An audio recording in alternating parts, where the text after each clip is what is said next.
Hello students. आज doubt clearance class का lecture number 7 है।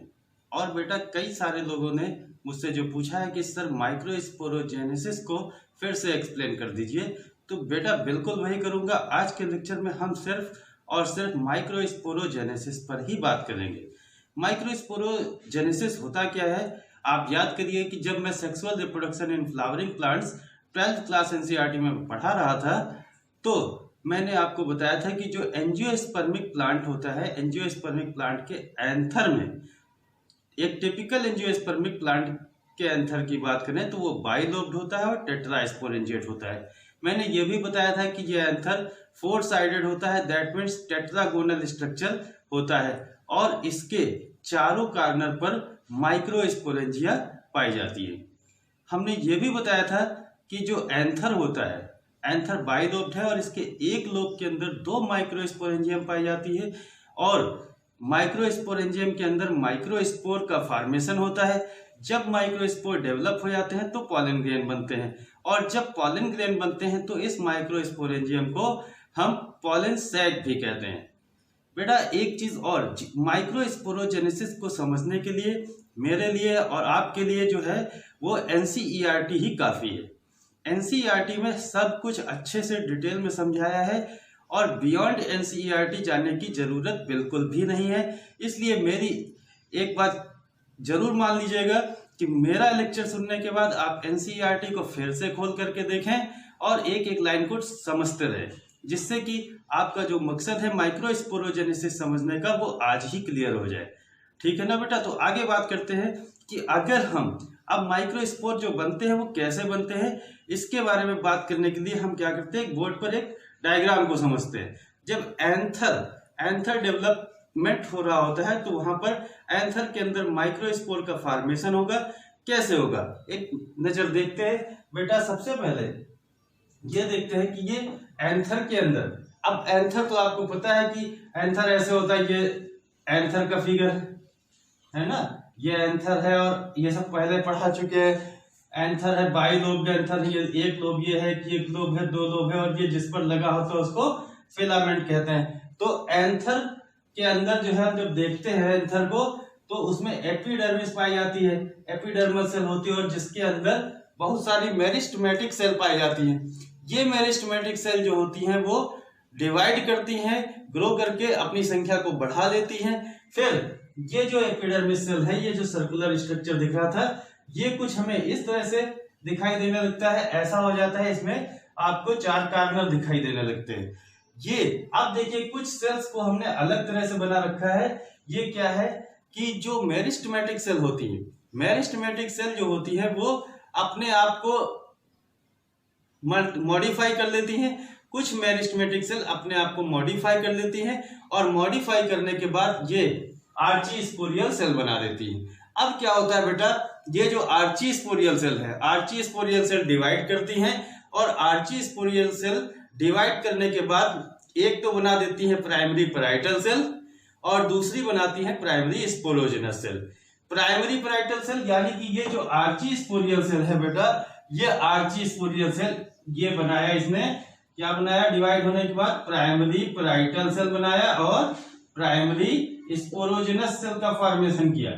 अब जो प्राइमरी पैराइटल सेल है ये एंथर की वॉल लेयर बनाती हैं, यानी एंथर की वॉल बनाती हैं, और जो प्राइमरी स्पोरोजेनस सेल होती है इसमें होता है डिवीजन, और ये बना देती है microspore mother cell. Microspore mother cell से माइक्रोस्पोर बनते हैं। क्लियर। प्राइमरी स्पोरोजेनस सेल इसमें होता है डिवीजन, और ये बनाती है माइक्रोस्पोर मदर सेल, और जिनसे बनते हैं माइक्रोस्पोर। दूसरी चीज जो प्राइमरी पैराइटल सेल है, हमने क्या बताया कि ये एंथर की वॉल का फॉर्मेशन करती है। अब क्वेश्चन बेटा यहां से एक आ सकता है कि एंथर की वॉल जो है कितने लेयर की होती है, तो एंथर की वॉल में 4 लेयर होती है। फर्स्ट नंबर एपिडर्मिस, इसके बाद होती है एंडोथीसियम, इसके बाद होती है मिडिल लेयर, देन लास्ट में टेप्टम लेयर होती है। अगर हम आउटर मोस्ट से इनर मोस्ट की ओर चलते हैं तो, और अगर हम इनर मोस्ट से आउटर मोस्ट सीक्वेंस की बात करें तो सबसे पहले आएगी टेप्टम, फिर आएगी मिडिल लेयर, फिर आएगी एंडोथीसियम, और लास्ट में एपिडर्मिस। एक चीज और क्लियर करते हैं, एपिडर्मिस तो बेटा पहले से ही मौजूद होती है, एपिडर्मिस पहले से ही प्रेजेंट होती है और ये बाद में लेयर का फॉर्मेशन होता है। अब यहाँ पर एक क्वेश्चन और बन सकता है कि ये इनका फंक्शन क्या होता है। तो ये जो 4 लेयर होती है एंथर वाल में, एंथर के जो वाल है इसके चारों लेयर में पहले 3 लेयर की अगर हम बात करें, कौन सी, एपिडर्मिस की, एंडोथीसियम की और मिडिल लेयर की, ये तीनों प्रोटेक्शन का काम करती हैं। किसका प्रोटेक्शन करती हैं? क्योंकि अंदर इसके पॉलन ग्रेन डेवलप हो रहे होते हैं, माइक्रोस्पोर बन रहे होते हैं, उनका प्रोटेक्शन करती हैं। और जो टैपेटम लेयर है ये क्या करती है, ये डेवलपिंग पॉलन ग्रेन को नरिशमेंट प्रोवाइड करती है, नरिशमेंट प्रोवाइड करने का काम करती है। एनसीईआरटी में एक बात मेंशन है कि जो ये टैपेटम होती है, टैपेटम हैज, एक चीज याद आ रहा है, tapetum has binucleate and dense cytoplasm. Tapetum के अंदर जो होता है वो डेंस साइटोप्लाज्म पाया जाता है। बेटा डेंस साइटोप्लाज्म का मतलब यहाँ पर क्या है, डेंस साइटोप्लाज्म का मतलब उसमें बहुत ज्यादा मात्रा में प्रोटीन पाया जाता है, जिसकी वजह से उनको नरिशमेंट करने में आसानी होती है। उनको लगातार पॉलन ग्रेन का नरिशमेंट करना होता है, पोषण करना होता है, इसलिए उनको प्रोटीन की जरूरत पड़ती है। इसीलिए वहां पर एक टर्म डेंस साइटोप्लाज्म का यूज किया गया। बाइन्यूक्लिएट का मतलब कि जो टैपेटम होती है इसमें एंडोमाइटोसिस होती है, जिसके कारण न्यूक्लियस की संख्या बढ़ जाती है। और बाइन्यूक्लिएट ही नहीं, जो यहाँ पर एनसीईआरटी में तो बाइन्यूक्लिएट लिखा है, लेकिन जो टैपेटम होती है बेटा ये पॉलीन्यूक्लिएट भी होती है, एक से अधिक न्यूक्लियस पाए जाते हैं इसके अंदर। लेकिन ध्यान रखना यहाँ पर सेल का साइज नहीं बढ़ता है, केवल न्यूक्लियस की संख्या बढ़ती है। हाँ तो बेटा एक बात और बता दूं आपको कि जो प्राइमरी स्पोरोजेनस टिश्यू होता है, इसकी प्रत्येक सेल को हम माइक्रोस्पोर मदर सेल कहते हैं, या इसको हम पॉलन मदर सेल कहते हैं। शॉर्ट में इसको एमएमसी या पीएमसी भी लिखते हैं। और इन्हीं माइक्रोस्पोर मदर सेल में या पॉलन मदर सेल में होती है मियोसिस, जिसके परिणाम स्वरूप पॉलन ग्रेन का फॉर्मेशन होता है। यानी कि हम कह सकते हैं कि ऐसी process, the process in which formation of pollen grain from pollen mother cell through meiosis is called microsporogenesis. तो ये माइक्रोस्पोरोजेनेसिस की डेफिनेशन हुई। अब जो माइक्रोस्पोर बने या पॉलन ग्रेन बने, एक नजर डालते हैं हम बोर्ड पर कि पॉलन ग्रेन, आपको बताता हूँ कैसे पॉलन ग्रेन होते हैं। पॉलन ग्रेन क्या है बेटा, कि देखिए पॉलन ग्रेन कैसे बनते हैं। ये माइक्रोस्पोर मदर सेल है मान लीजिए, और माइक्रोस्पोर मदर सेल के अंदर क्या हुई, मियोसिस हुई, और मियोसिस के परिणाम स्वरूप बने पॉलन ग्रेन। अब ये पॉलन ग्रेन होते कैसे हैं ये देखते हैं। 25 से 50 माइक्रोमीटर डायमीटर के होते हैं पॉलन ग्रेन, पहली बात। दूसरी चीज, पॉलन ग्रेन जो होते हैं वो 2 लेयर्ड स्ट्रक्चर होते हैं। 2 लेयर्ड में जो आउटर लेयर होती है उसको एक्साइन बोलते हैं, और इनर लेयर को हम इंटाइन बोलते हैं। देखते हैं फिगर में, ये इनर लेयर है और इसके बाहर जो है हमने बनाई है ये आउटर लेयर है। आउटर लेयर को बोलते हैं बेटा एक्साइन बोलते हैं। क्या बोलते हैं, मेरे साथ बोलिए, एक्साइन बोलते हैं। इनर लेयर को क्या बोलते हैं बेटा, इंटाइन बोलते हैं।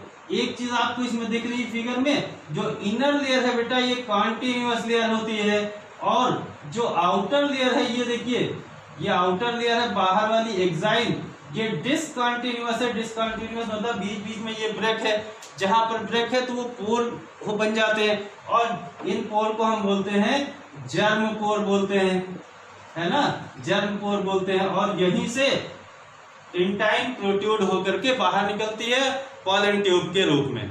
दूसरी चीज, जो इंटाइन बनी होती है, अगर कोई पूछे आपसे कि इंटाइन किसकी बनी होती है, तो ध्यान रखना बेटा, इंटाइन सेलुलोज और पेक्टिन की बनी होती है।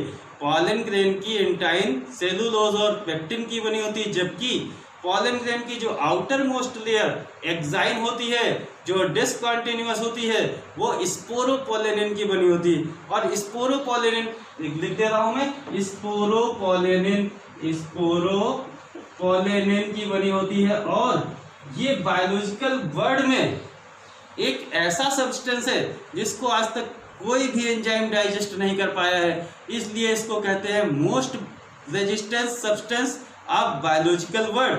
स्पोरोपोलेनिन होता है, और कहाँ पाया जाता है, पॉलन ग्रेन की एक्साइन में पाया जाता है। तो ये पॉलन ग्रेन की बात करते हैं। अब पॉलन ग्रेन जब बेटा बन जाते हैं तो पॉलन ग्रेन जो है जब बनने के बाद माइक्रोस्पोरेंजियम से ये बाहर रिलीज होते हैं। और कैसे बाहर रिलीज होते हैं, तो जो वाल लेयर होती है एंथर की, उसमें हमने बताया था जो एंडोथीसियम होती है, उसके एंडोथीसियम में एक हिस्से में स्टोमियम पाया जाता है और स्टोमियम वाले हिस्से से एंडोथीसियम जो है वो रप्चर हो जाती है और पॉलन ग्रेन बाहर निकल जाते हैं। इसी को डेहिसेंस ऑफ एंथर कहते हैं, आपने पढ़ा होगा। जब पॉलन ग्रेन बाहर निकल गए, अब क्या होता है, सवाल यह है कि पॉलन ग्रेन बाहर निकल करके कहाँ चले जाते हैं, किस दुनिया में चले जाते हैं। तो बेटा मकसद क्या है पॉलन ग्रेन को रिलीज कराने का, मकसद ये है कि पॉलन ग्रेन रिलीज होकर के फीमेल फ्लावर के स्टिग्मा पर पहुंचने का प्रयास करेंगे और फिर जब यानी कि पॉलन ग्रेन रिलीज होने के बाद फीमेल फ्लावर के स्टिग्मा पर पहुंच गए, इसका मतलब इस प्रोसेस को आपने पढ़ा है ना, क्या कहते हैं, transfer of pollen grain from anther of flower to the stigma of flower is called pollination. और यही पॉलिनेशन परागण बोलते हैं। यही पॉलिनेशन अगर सेम फ्लावर में हो रहा होता है तो उसको हम सेल्फ पॉलिनेशन कहते हैं, और यही ट्रांसफर अगर दूसरे फ्लावर में हो रहा होता है तो उसको हम क्रॉस पॉलिनेशन कहते हैं। सब हम पढ़े हैं बेटा। तो इस तरह से पॉलिनेशन भी ऐसे होता है और पॉलन ग्रेन रिलीज हो जाते हैं। फिर क्या होता है बेटा, इसके बाद देखिए, जब अब मैं कुछ आपको फिगर दे रहा हूं, इन फिगर को आप देख लीजिए।